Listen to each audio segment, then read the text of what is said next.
Son engagement en faveur des droits humains et de la démocratie en Guinée a failli lui coûter la vie. Contraint à l'exil, Dr Condé n'a jamais renoncé à son idéal.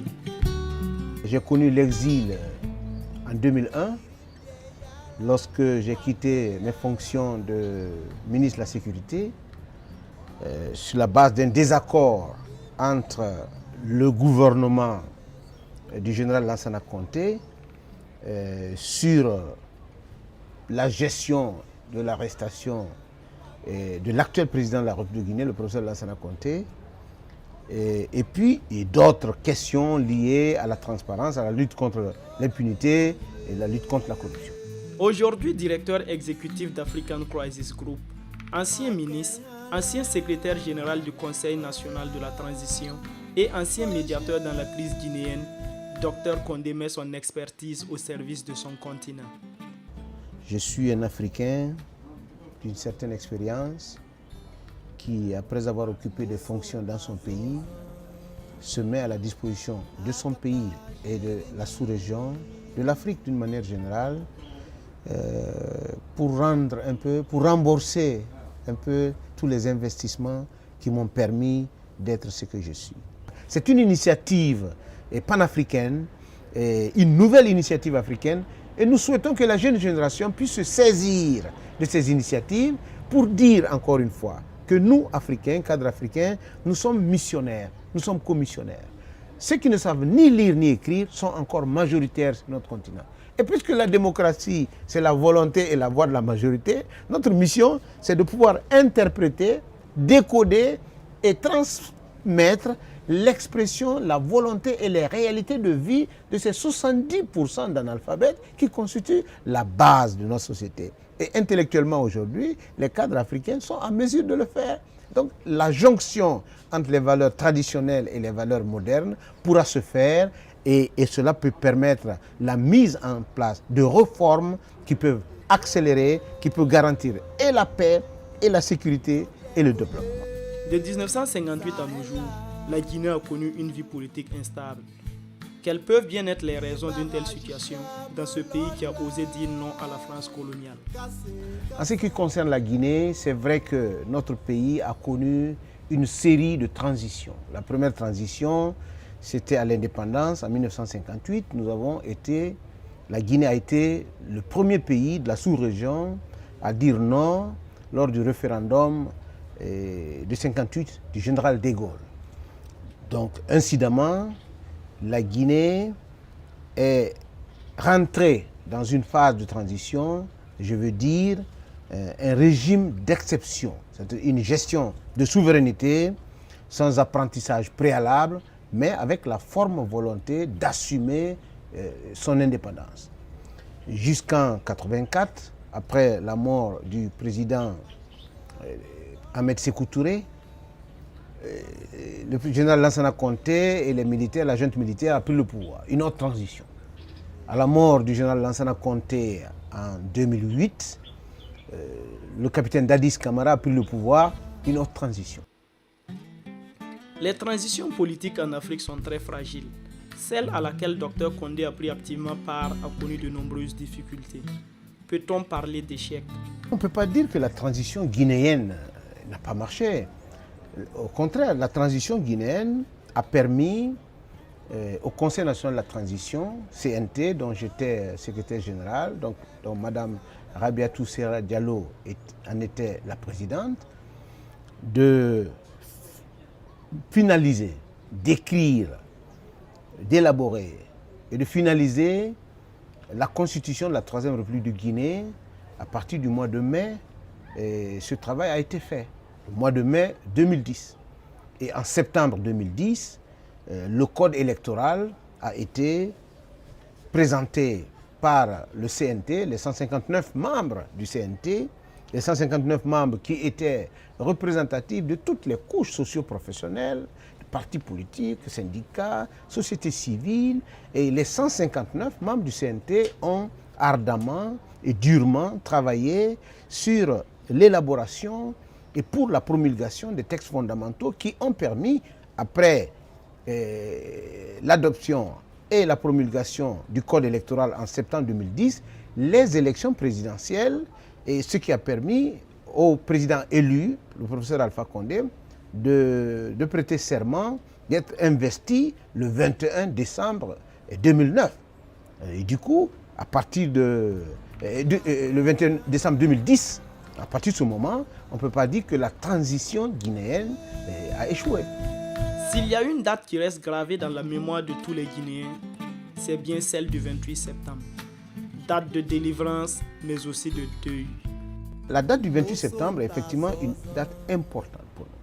Elle est devenue encore plus importante après les événements dramatiques et tragiques que vous avez cités. Dans ce cas précis, il y a eu une violence militaire qui a été très forte et qui a été une première dans l'histoire de notre pays. C'est comme au Chili, c'est-à-dire que c'est dans un stade où des citoyens se sont rassemblés pour exprimer leur volonté de confirmer, de consacrer le retour à l'ordre constitutionnel. Et ça a été annoncé, et cela devait se passer pacifiquement. Et ceux qui étaient dans les stades n'avaient ni armes, ni outils de violence. Ils ont été violentés, réprimés. Il y a eu beaucoup de morts. Et c'est une page noire de l'histoire de notre démocratie, de l'histoire de notre pays, que nous ne finirons jamais de regretter. Et je pense que les procédures d'éclaircissement, les procédures de poursuite sont en cours pour que la vérité soit dite. Conformément à sa mission de prévention et de résolution des conflits, African Crisis Group fut l'une des premières organisations à proposer une solution endogène de sortie de crise au Mali. Nous sommes arrivés au Mali le 27 mars 2012 dans le premier avion après l'ouverture des frontières. Et le capitaine Sanogo nous a reçus le 28 à Kati. Et ce que nous lui avons dit est ceci. Nous sommes une structure indépendante africaine. Si on doit attendre le mandat de la communauté internationale, peut-être que ça va venir tôt, peut-être que ça va venir tard, mais il faut que des Africains, des cadres africains s'organisent pour venir au secours des autres cadres africains et quand ils peuvent le faire. Alors, nous venons vous dire que les militaires ne resteront pas au pouvoir. Donc, le coup d'État est consommé, mais faites en sorte que la transition ne soit pas longue, le passage, le retour à l'ordre constitutionnel ne fasse pas l'objet de trop de tractations et n'entraîne pas d'autres morts d'hommes. Pour prévenir un quelconque affrontement au Burkina, African Crisis Group y avait dépêché une équipe.